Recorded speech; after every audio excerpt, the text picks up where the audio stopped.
السلام علیکم، welcome to ایڈ ویلیٹ۔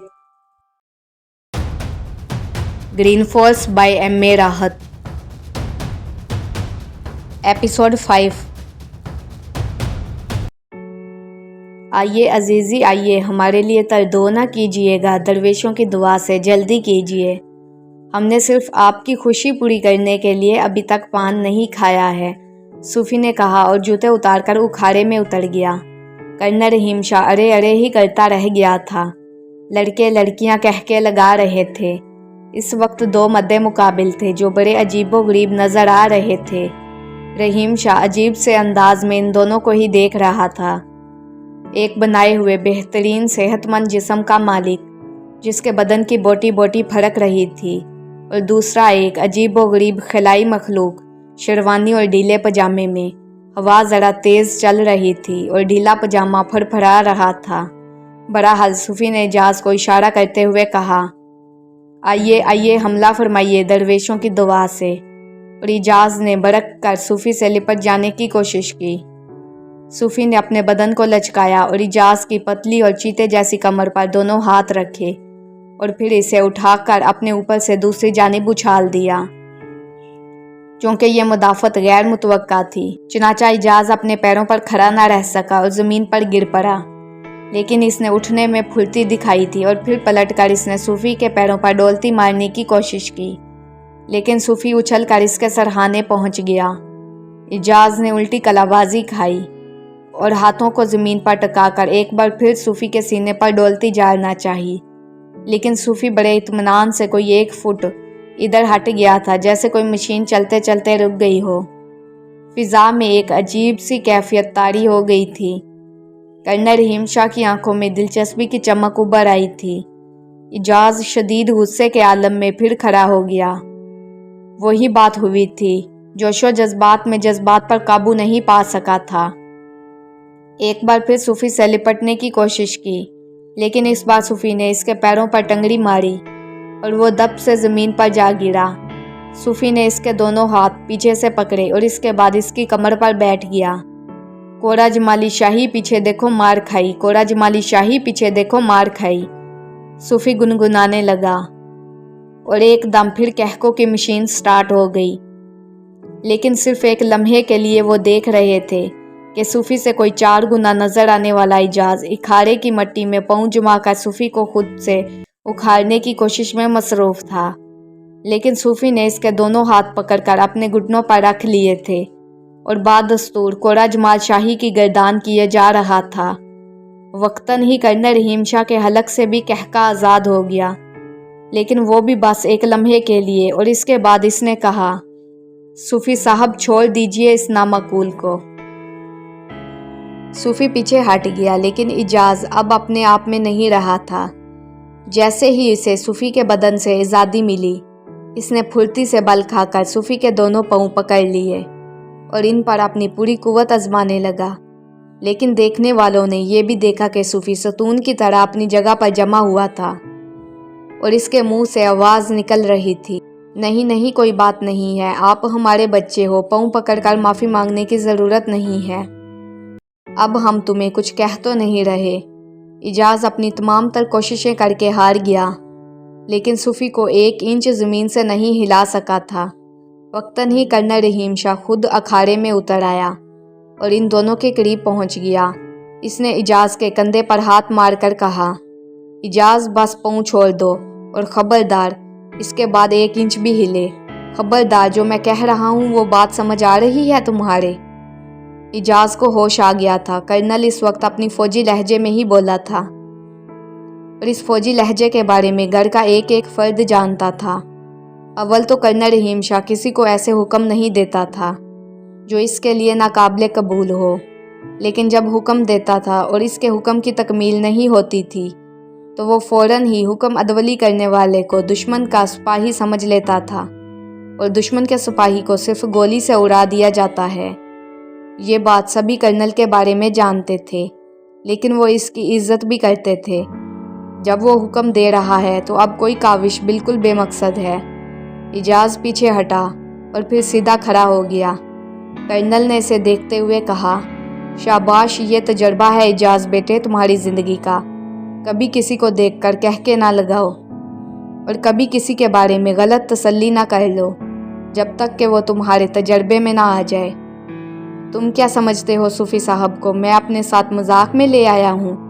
बच्चे हैं हजूर ये हमारे, अगर आप कहें तो ज़मीन पर लेट जाएं, बस शेरवानी ख़राब हो जाएगी। दूसरी नहीं है हमारे पास दरवेशों के करम से। एक बार फिर हंसी खनकी थी। बस हम लोग जा रहे हैं, तुम लोग खेलते रहो। और इसके बाद सूफी ने जूते पहने मट्टी में लथड़े पाँव बड़े आराम से जूतों में डालकर वो कर्नल रहीम शाह के साथ चल पड़ा था। थोड़े फासले पर जाकर कर्नल रहीम शाह ने मुड़कर पीछे देखा। लड़के लड़कियां इजाज़ से बातें कर रहे थे। रहीम शाह ने कहा, मुझे खुशी हुई सूफी साहब आप इस वक्त भी अपनी फार्म में हैं। सिर्फ अपनी फार्म में हैं जनाब, और फार्म में ही रहना चाहते हैं। यूनिफॉर्म हमें रास नहीं आती, सूफी ने कहा। और कर्नल हंस पड़ा और बोला, लेकिन अब आपको बहुत सारी जिम्मेदारियों से नबरद आजमा होना होगा। वैसे मैं आपको बता चुका हूँ सूफी साहब को मेरी पुश्त तनहा नहीं है। आला हकाम, फौजी अफसरान, पुलिस के बड़े बड़े लोग हमारी पुश्त पनाही करेंगे जब मैं अपना मौक़िफ़ फौजी पैमाने पर सामने लेकर आऊँगा।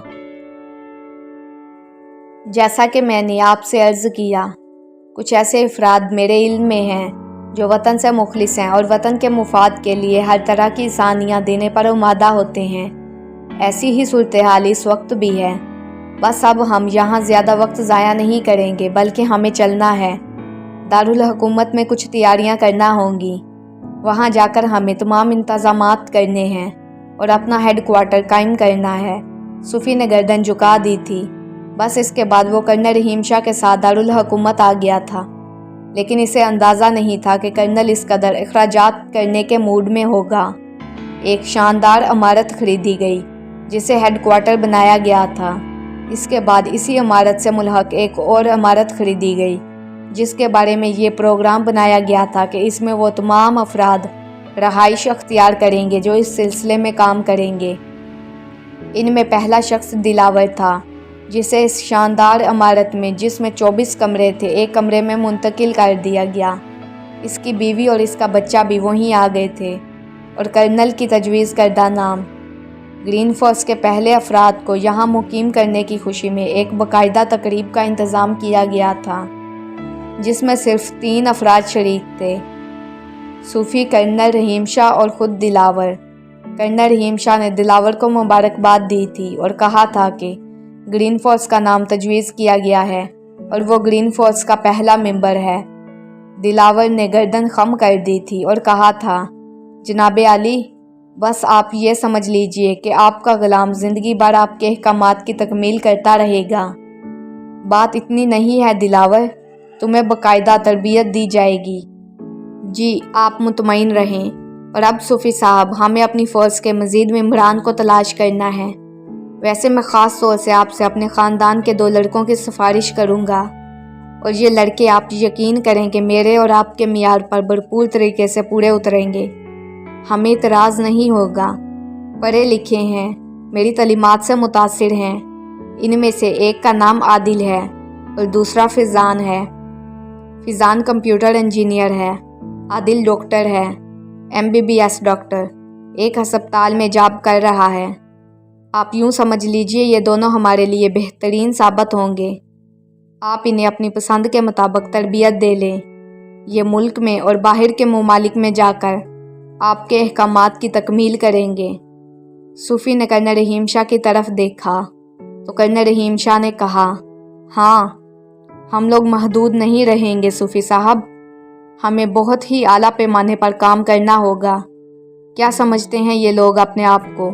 कोई राह बना लेता है, कोई मवासात बना लेता है, कोई KGB और कोई CIA के नाम से दुनिया भर के मुल्कों में फसाद बर्पा करता रहता है। हमारी ग्रीन फोर्स हर इस दुश्मन के ख़िलाफ़ काम करेगी जो इंसानियत का दुश्मन होगा।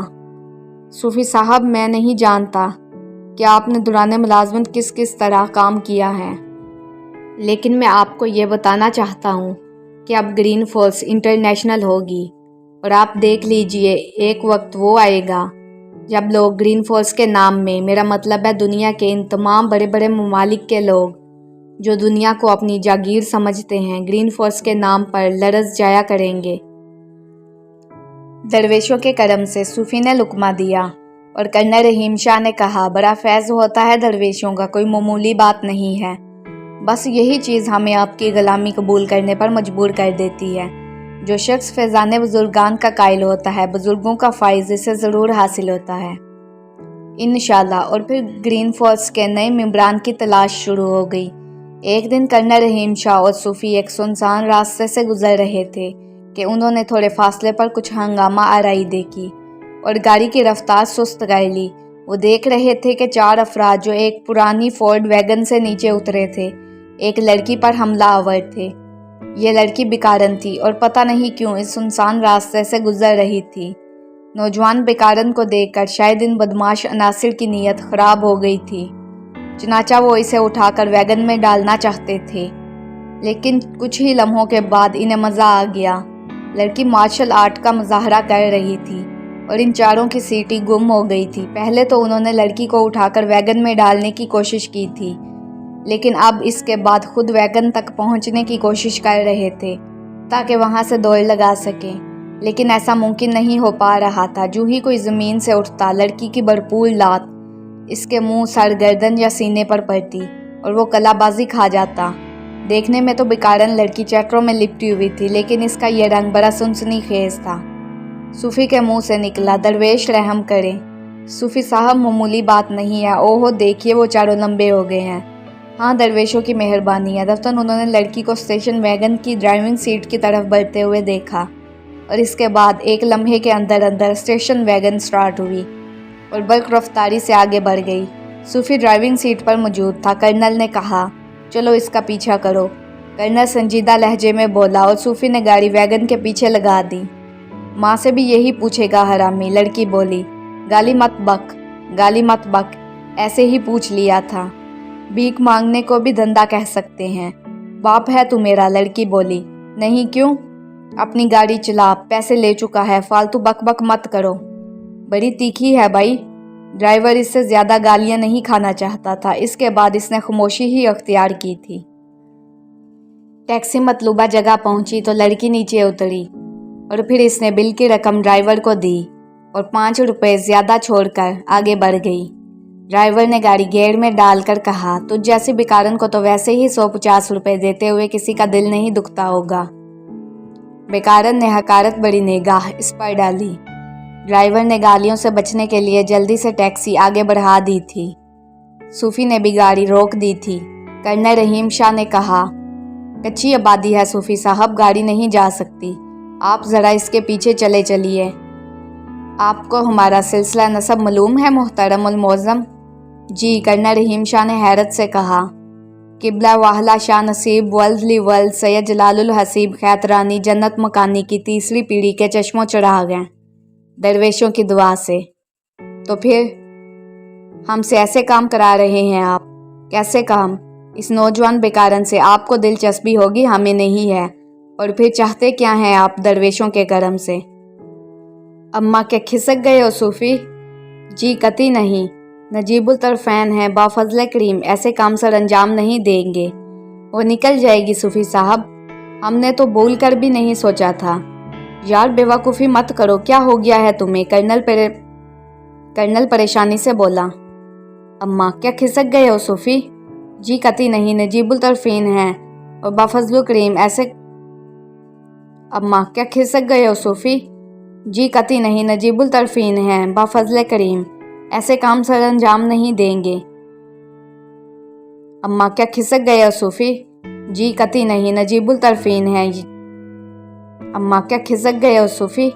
जी कती नहीं, नजीबुल तरफीन है, बाफजल करीम ऐसे काम सर अंजाम नहीं देंगे। वो निकल जाएगी सूफी साहब, हमने तो भूल कर भी नहीं सोचा था। यार बेवकूफ़ी मत करो, क्या हो गया है तुम्हें? कर्नल परेशानी से बोला। आखिर इसके बारे में क्यों मालूम करना चाहते हो आप? मैं इसके अंदर ग्रीन फोर्स का एक रुकन देख रहा हूँ। सूफी का मुंह हैरत से खुल गया। निकाल दिया ना आपने इसे? ओझल होगी निगाहों से। वैसे सूफी साहब हैरत है, वाकई मुझे शदीद हैरत है। अच्छी खासी समझ बूझ के आदमी हैं आप, लेकिन वो कौन से लम्हात होते हैं जब हमाकत आपके मैदे में उतर जाती है। हम माफ़ी चाहते हैं जनाब। किबला दरवेशों की दुआ से हम खुद शदीद हैरान थे आपके बारे में ऐसी बुरी बात सोचते हुए। तो आपका क्या ख्याल था, मुझे इस नौजवान बेकारिन के साथ अय्याशी करना थी? तौबा तौबा तौबा, दरवेशों की दुआ से। वैसे पीर जानजन बुखारी ने एक मिसाल कही थी। लानत है आप पर, एक बात ज़हन नशीन कर लीजिए, आप ही को इसका खोज लगाना है, वरना मेरे और आपके इख्तलाफात शदीद हो जाएंगे। मैं जो कुछ करता फिर रहा हूँ वो मेरी बसात से आगे की चीज़ है। मैंने तो मुकम्मल तौर पर सोचा था कि आप जैसे शख्स को मुकम्मल जिम्मेदारियाँ सौंप दूँगा, लेकिन क्या ही एहकमाना बात सोची आपने मेरे बारे में। दो दरवेश रहम करें। दरवेश तो खैर रहम करेंगे ही, मगर मुझे ये बताइए कि मैं क्या करूं? अरे आपने देखा नहीं एक बकारन लड़की ने किस तरह इन गुंडों की पटाई की। जाहिर है इसके अंदर कुछ सलाहतें ही पोशीदा होंगी। हम इसे अपनी तहवील में लेकर अगर इसकी सलाहतों को जला दें तो क्या करें, फोर्स के लिए एक शानदार मेंबर पैदा नहीं हो जाएंगी? दरवेशों की दुआ से। जाइए पता लगाइए वो कहाँ रहती है। जज जी, सूफी घबराए हुए लहजे में बोला। तकरीबन 15-20 मिनट तक वो गली गली चकराता रहा। कच्ची आबादियों में बस कभी कभी ऐसा ही होता है। बीच दर बीच रास्ते में अब जाहिर है किसी से ये पूछना तो मुनासिब नहीं था कि वो लड़की कहाँ चली गई। इज्जत बचाकर वापस गाड़ी तक पहुंच गए। नहीं पता चल सका जनाब आली। जवान लड़की थी, किसी से कुछ कहते तो इन मोहल्लों में गैरतमंद कुछ ज़्यादा ही होते हैं, हमारे कपड़े तक उतार लेते। नहीं सूफी साहब, ये आपने इस वक्त गलत कारी की है। सही कारी कर रहे थे, दरवेशों के करम से हर माल 10 रुपये आसानी से बिक जाता है। ऐश से शाम को मुसाहबीन के दरमियान बैठकर शेर व शायरी हुआ करती थी। अच्छा अच्छा बैठिए आप गाड़ी के स्टीयरिंग पर, पता तो खैर चल ही जाएगा। कल मुंह अंधेरे यहाँ आ जाएंगे। अगर इसका घर इसी इलाके में है तो भीख मांगने के लिए निकलेगी तो सही। बाखुदा नहायत मौजू अमल रहेगा। गाड़ी स्टार्ट कीजिए, कर्नल रहीम शाह ने कहा और सूफी ने गाड़ी स्टार्ट करके आगे बढ़ा दी। साइमा जिलानी फौजी की बहुत अच्छी दोस्त थी। इसके वालिद एक बहुत बड़े सरकारी ओहदे पर फाइज थे। साइमा और फौजी साथ साथ कॉलेज में पढ़ती थी और अक्सर दोनों एक दूसरे के घर आया जाया करती थी। चनाचा फौजी को जब हदायत मिली तो फौजी हैरान रह गई, और यह हदायत भी बड़े अजीबो गरीब अंदाज में मिली थी। अचानक ही फौजी को बैठे बैठे इन लम्हात का ख्याल आया जब वो पिकनिक पर गए थे और वहाँ अंकल ज़ीरो से मुलाकात हुई थी, और फिर अंकल ज़ीरो की आवाज़ इसे अपने दिमाग में सुनाई दी। फौजी है तुम्हारा नाम? हाँ, फौजी ने बेआवाज़ कहा। और साइमा जिलानी तुम्हारी दोस्त है, एहतशाम जिलानी की बेटी? हाँ, वो मेरी दोस्त है। एहतशाम जिलानी भी तुमसे मोहब्बत करते होंगे? जी। फौजी, मैंने जो इंजेक्शन तुम्हें दिया है इनमें से एक इंजेक्शन तुम्हें एहतशाम जिलानी को देना होगा। ये काम तुम्हें नहायत होशियारी से करना है, हर पहलू को सामने रखना है और कहीं भी कोई गलती ना होने पाए। फौजी इस काम के लिए तैयार हो गई थी। इसे यूं लग रहा था जैसे इसका उज़ू इस हुक्म की तकमील के लिए तैयार हो। फिर वो साइमा जिलानी की कोठी पहुंच गई। 5:30 बजे एहतशाम जिलानी अपने मामूलात से फरागत हासिल करके आ जाया करते थे। इनकी बेगम का इंतकाल हो चुका था। बाप बेटी बहुत से मुलाजमों के साथ इस आलीशान कोठी में रहा करते थे। एहतशाम जिलानी ने दोनों को देखा तो मोहब्बत से गर्दन हिलाकर बोले, अरे फौजी बेटी आई है, बेटा खैरियत तो है? जी अंकल, आपकी दुआएं हैं। चलो ठीक है, कुछ दफ्तरी काम करने हैं, तुम लोग अपनी मसरूफियात में रहो। एहतशाम जिलानी अंदर चले गए। थोड़ी देर के बाद फौजी ने मौका गनीमत देखा। तैयारियां तो करके आई हुई थी। एहतशाम जिलानी की पुश्त पर पहुंच गई। ये कोठी इसकी देखी बाली थी। एहतशाम जिलानी खिड़की के पास बैठे हुए फाइलें फैलाए मसरूफ थे।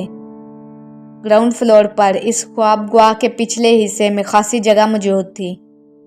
एहतशाम जिलानी खुली हवा में बैठने के आदी थे, लेकिन सुई की तेज चुभन ने इन्हें एक लम्हे के लिए बदहवास कर दिया। वो तड़प कर अपनी जगह से उठे, लेकिन इंजेक्शन लगाने वाला हाथ गायब हो चुका था। फुर्ती से उठकर उन्होंने खिड़की के साथ ही बनी हुई राहदारी में झांका, जो 2-4 सीढ़ियाँ नीचे उतरकर ख़त्म हो जाती थी। जो कोई भी था इस राहदारी में गया था। एहतशाम जिलानी की हिम्मत ना हुई थी कि वो दरवाजे से बाहर जाकर छानबीन करते। एक अजीब सी कैफियत इन पर तारी हो गई और चंद ही लम्हों के अंदर इस शहर में गिरफ्तार होकर कुर्सी पर वापस बैठ गए थे। बहुत अजीब सी हलचल थी इनके दिमाग में। दूसरे दिन इन्हें एक कौमी जलसे में शरीक होना था। इंजेक्शन की चुभन थोड़ी देर के बाद ख़त्म हो चुकी थी, लेकिन इसके साथ ही इसका जहन भी किसी ट्रांस में था और इनके वहमो गुमान में भी नहीं था कि इनके साथ कोई अमल हुआ है। जिस मीटिंग में या जिस जलसे में इन्हें शरीक होना था, इसमें कई मुल्कों के मदोबैन मौजूद थे जो एक ख़ास मकसद, एक ख़ास मिशन पर आए हुए थे। एहतशाम जिलानी दूसरे दिन शाम को दफ्तर से फारिग होने के बाद इस तकरीब में शरीक हुए थे। तकरीब में मुल्क की पॉलिसी से मुतल्लिका अहकाम को बहुत सी ऐसी अहम बातें गैर मुल्की मदोबैन के सामने बयान करनी थी जो मुल्क की पॉलिसी का हिस्सा थीं। मुकर्रर इन मंदूबीन के सामने अपना मौक़िफ़ बयान करने लगे।